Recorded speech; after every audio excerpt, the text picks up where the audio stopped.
He said it like a verdict, sharp, confident, final. In that room, authority sounded loud, but ownership stayed quiet. She didn't argue, didn't raise her voice, didn't even look surprised. Instead, she moved with precision. One click, one pause, one decision that didn't need witnesses. Most people think access is about power, but real systems don't run on noise. They run on rules. No one reads until it's too late. He thought she was blocking him. He didn't realize she was protecting something far bigger than his title. Because 5 minutes later, when legal opened Section 11, the room wouldn't get louder. It would get very, very still. The conference room felt colder than usual. Not because of the air conditioning, but because of how quickly the atmosphere shifted the moment he walked in. The new VP didn't waste time on introductions.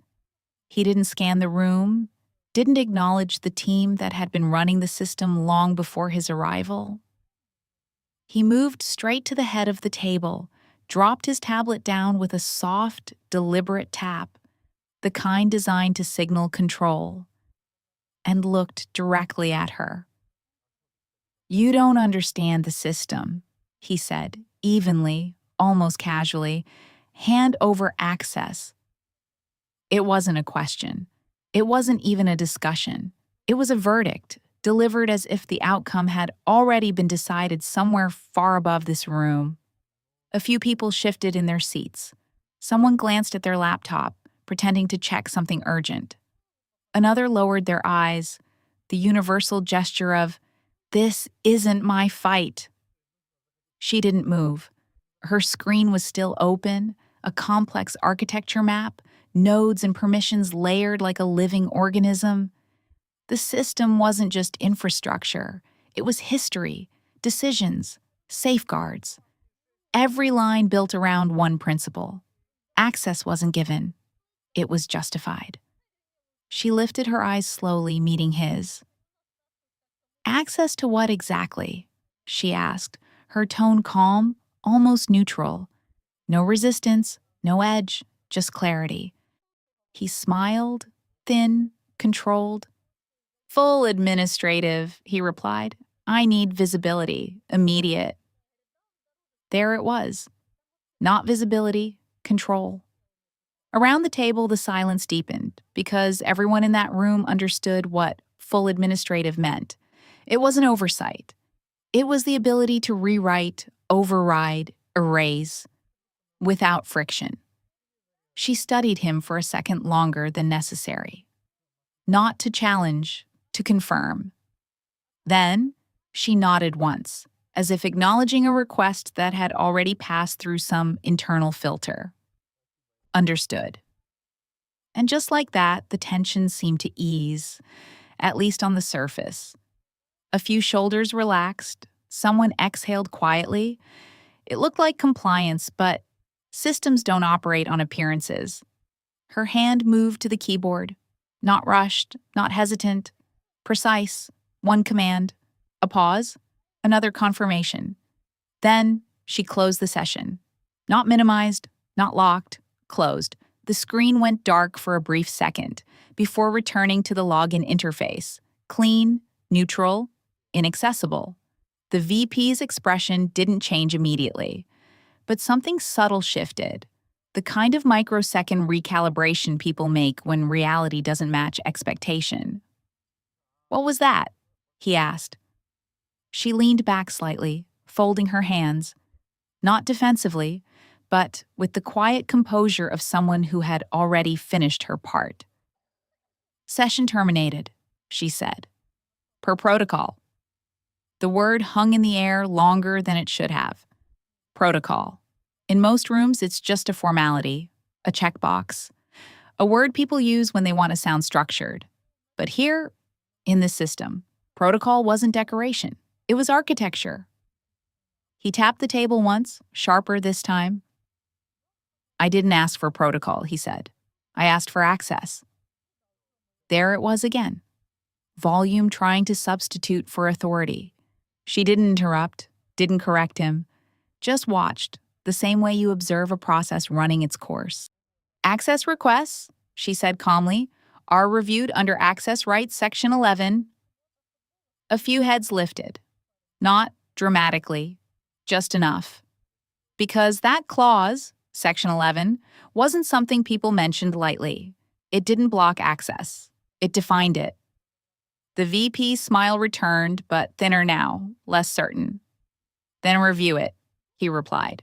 I'm the VP. A title, placed on the table like a key expected to open everything. She nodded again, slightly.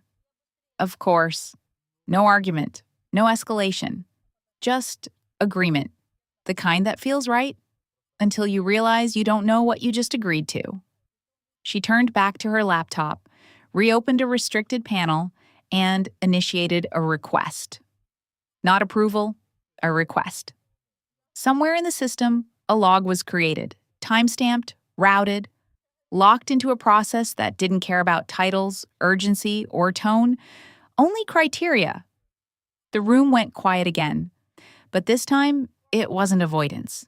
It was anticipation, because something had just started, something no one in that room could interrupt anymore. And the VP didn't seem to notice. He thought the conversation was still happening.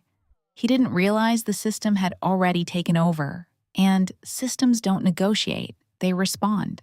The room didn't move, but something invisible shifted. Not tension, not fear, alignment. Because once a request enters the system, people stop reacting and start waiting. The VP leaned back, confident again, reclaiming the posture he had walked in with.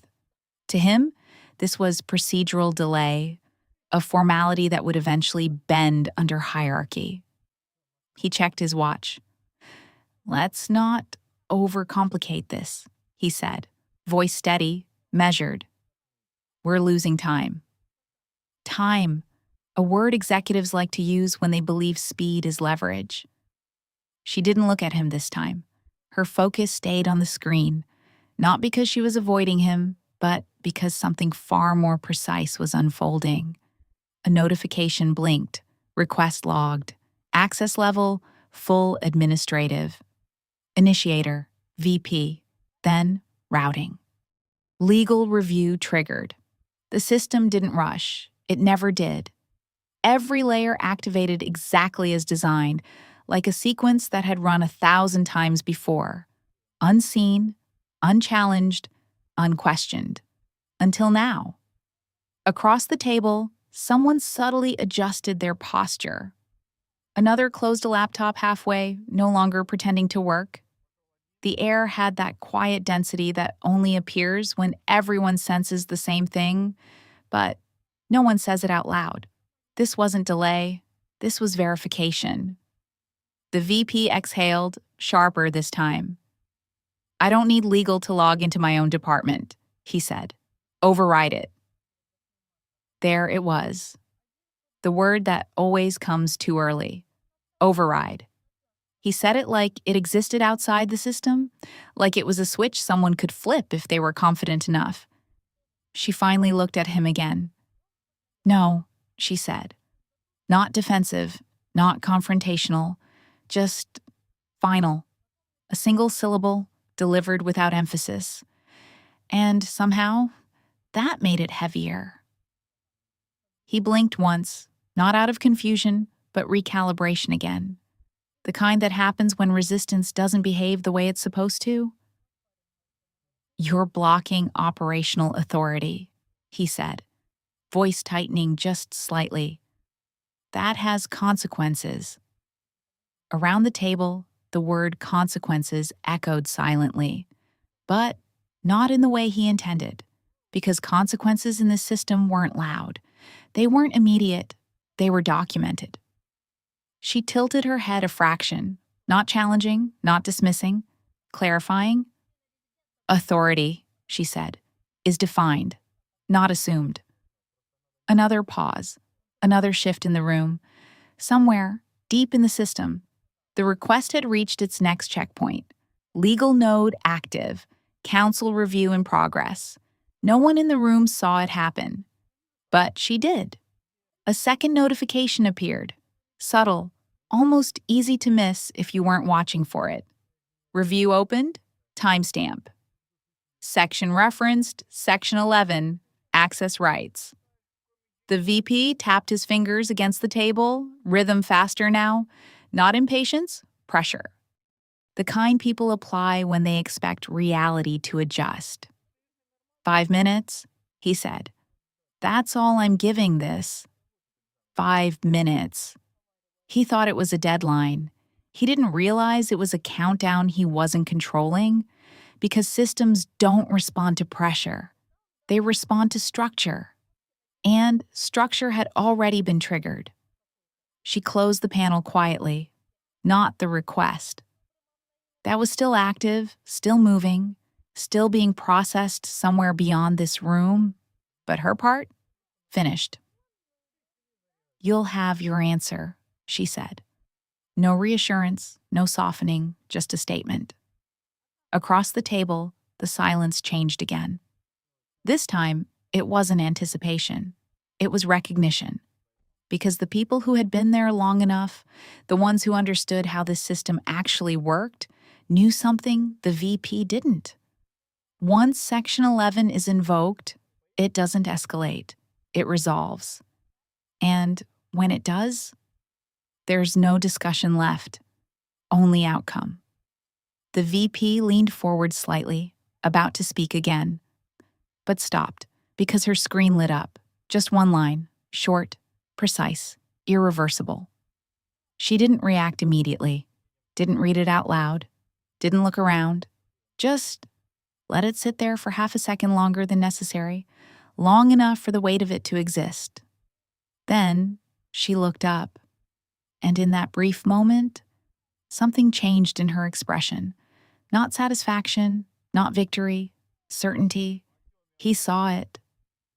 And for the first time since he walked into that room, he hesitated, because whatever had just come through Section 11, it wasn't waiting for his approval anymore, and he knew it, even before she spoke. If you've ever watched someone mistake a title for authority, you already know how this ends. But here's the question most people avoid. Would you have pushed back or handed over control? Because moments like this don't come with warnings. They come with pressure, silence, and one decision that defines everything after.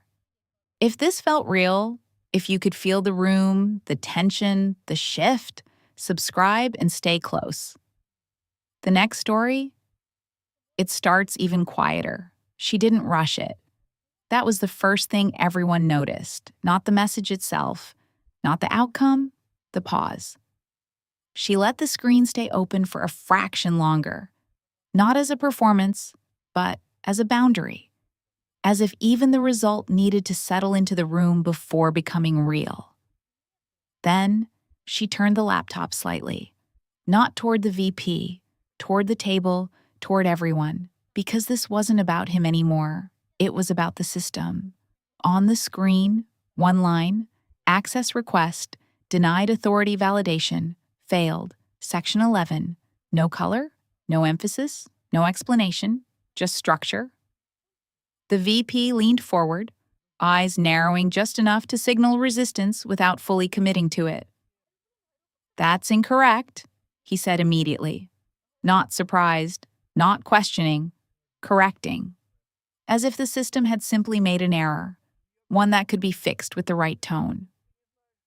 She didn't respond, didn't argue the result, didn't defend it, because outcomes don't require defense, only interpretation. He stood up slightly, hands on the table now, leaning into the space as if proximity could shift control. Run it again, he said. Properly. A few people exchanged glances, subtle, almost invisible, but synchronized, because they recognized that phrase. Run it again. It never meant check the system. It meant change the result. She exhaled quietly, not tired, not frustrated, just precise. The system doesn't reevaluate identical requests, she said. It logs them. The word landed differently this time. Logs, not outcomes, not opinions, records. He straightened, a faint edge creeping into his voice. Then modify the request, he said. Route it differently.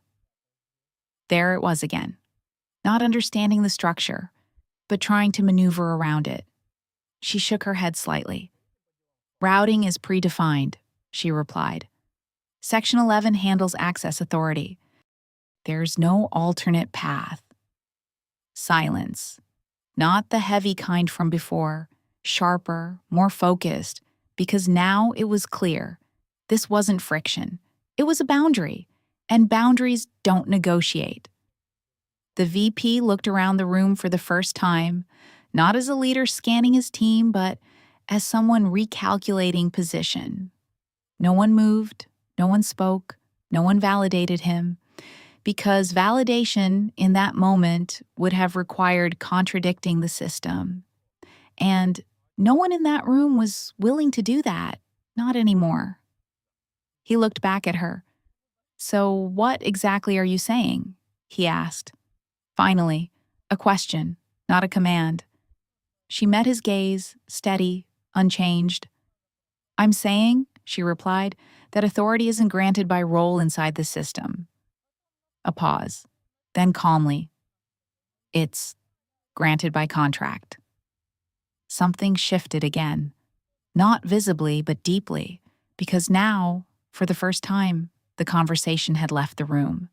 It wasn't about access anymore. It was about entitlement.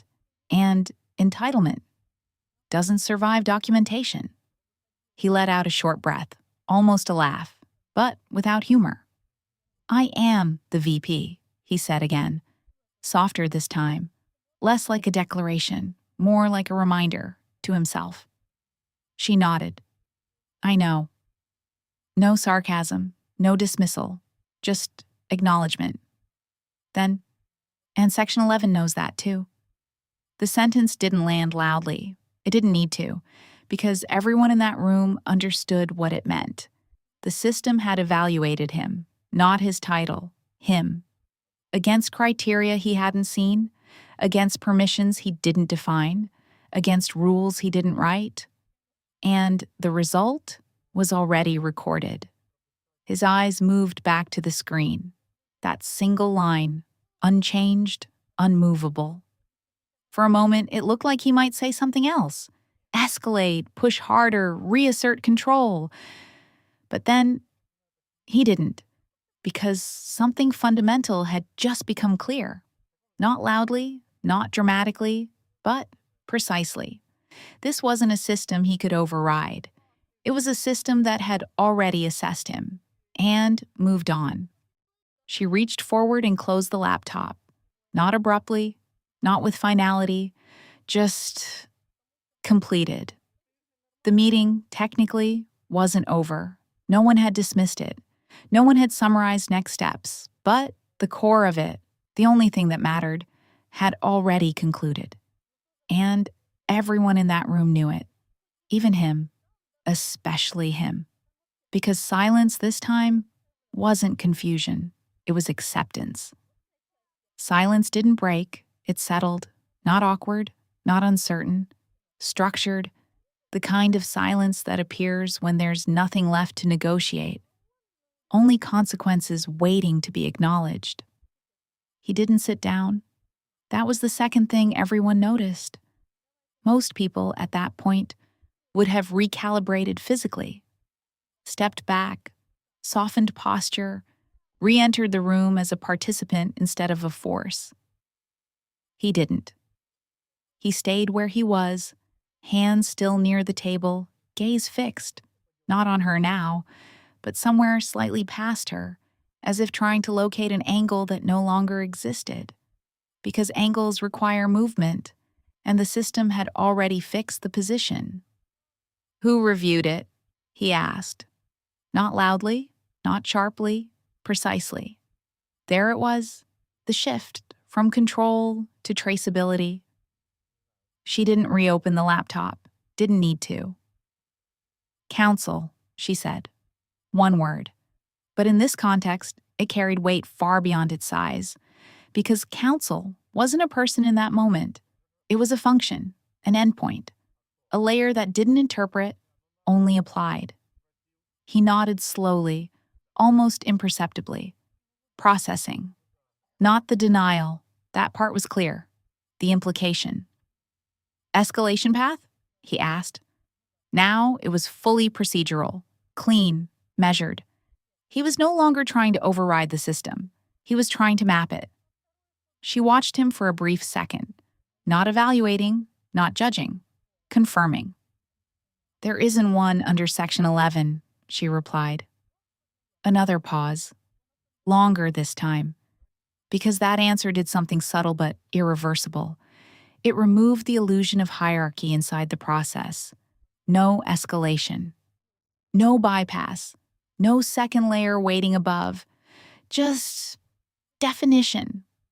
Around the table, someone shifted again, but not out of discomfort, out of recognition, because this was the moment people remember, not the denial, the structure behind it. He exhaled through his nose, a controlled release, the kind people use when they're deciding whether to push further or step back. Then, legal made a mistake, he said. There it was, the final attempt, not to override the system, to invalidate it. A delicate move, cleaner, more strategic. If the system is wrong, authority returns. She didn't react immediately, didn't defend legal, didn't correct him, because the system didn't rely on belief. It relied on record. The review is documented, she said. If there's an objection, it's submitted, not asserted. A few eyes lifted again, not toward him, toward her, because that distinction mattered. Submission versus assertion, process versus pressure. He nodded once more, slower. This time, the movement didn't carry resistance. It carried alignment, not agreement, alignment with reality. Understood, he said. And just like that, the tension that had been building since the beginning of the meeting didn't snap. It dissolved, quietly, efficiently. He stepped back from the table, not retreating, repositioning. The difference was subtle, but everyone saw it. Because for the first time since he entered the room, his movement followed the system, instead of trying to lead it. He picked up his tablet, paused, then looked at her again.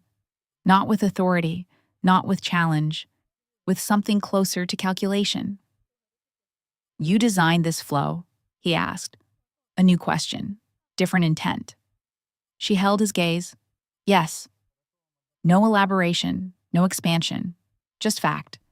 Another pause, short but loaded, because that answer reframed everything that had just happened. This wasn't resistance, it was architecture. He nodded once, this time fully, clear, acknowledged. Then he turned. Not abruptly, not dramatically. Just concluded. And as he moved toward the door, the room didn't react immediately. No one spoke, no one followed. Because something still hadn't been said out loud. Something the system had already processed, but the room hadn't yet caught up to. The door opened. He stopped for half a second, just long enough to exist in that space between action and consequence. Then left. And the moment the door closed, someone finally exhaled. Not relief, recognition, because now, with him gone, the silence changed again.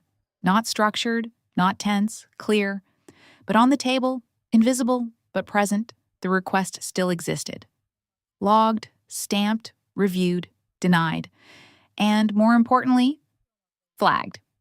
She reached for her laptop again, opened it, not to revisit the denial, that was done, but to check something else, something deeper in the log, because Section 11 didn't just resolve access, it classified intent, and classification doesn't end in the room where it starts. Her eyes moved across the screen. One line, new, quiet, but far more consequential than the denial itself. She didn't react, didn't speak, but her hand paused on the trackpad for just a fraction longer than before. Because whatever had just been added to that record wasn't about access anymore. It was about exposure.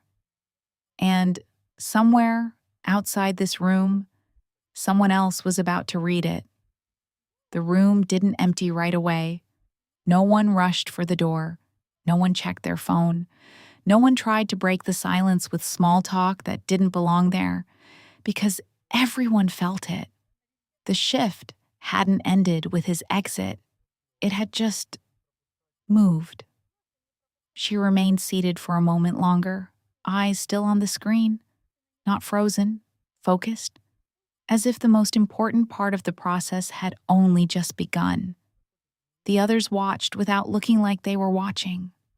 A habit, a survival instinct in rooms where information doesn't announce itself. It reveals itself. Her fingers moved again, one precise motion, log expansion. The request opened, not as an action, but as a record.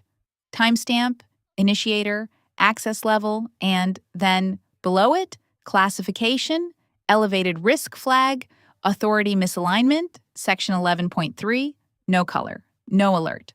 But this time, it didn't need one, because classification wasn't about visibility. It was about routing.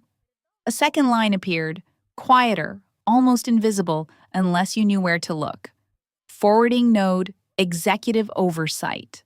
There it was. Not escalation, not retaliation, oversight. The difference was everything. She closed the log, not abruptly, deliberately. Because once something is routed to oversight, it's no longer part of operational flow. It becomes context. Across the table, someone shifted in their chair. Is that standard? A voice asked carefully. Not challenging, not casual, measured. She looked up. For the system? She said. A pause. Yes. Another silence, but lighter now. Less weight, more clarity. Because the answer didn't explain everything, but it explained enough. Someone else leaned back slightly, processing. So what happens now? A question that didn't belong to the room, but had to be asked anyway. She considered it for a brief moment.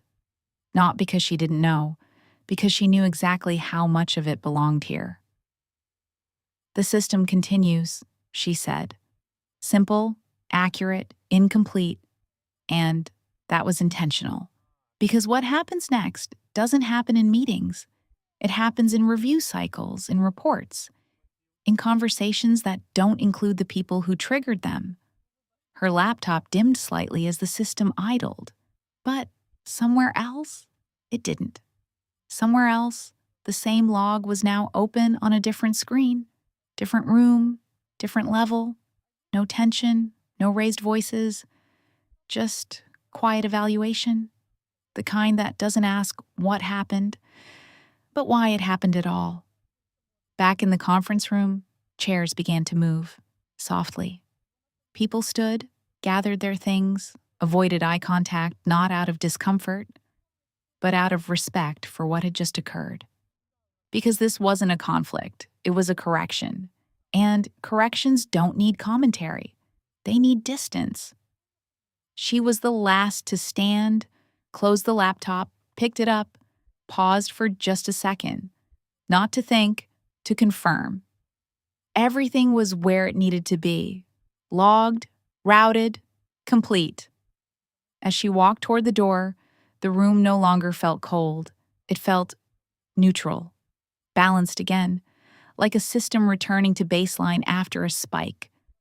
She reached the door, opened it, and stepped into the hallway, where everything looked exactly the same as it had an hour ago. People walking, conversations happening, normal. But she knew something they didn't. Normal had just been adjusted. Not loudly, not visibly, but precisely. And somewhere, In a report that hadn't yet been read out loud, a single line would define what came next. Not the denial, not the request, the intent behind it. She walked past a row of glass offices, her reflection moving with her, steady, composed, unchanged. Because for her, nothing had shifted. She hadn't resisted, hadn't escalated, hadn't intervened. She had simply allowed the system to do exactly what it was designed to do. Nothing more, nothing less. And that was the part most people never understand. Power isn't in stopping something. It's in designing a process where it stops itself. She didn't look back, didn't need to. Because behind her, in a room that was already forgetting the moment, the system hadn't. It never does.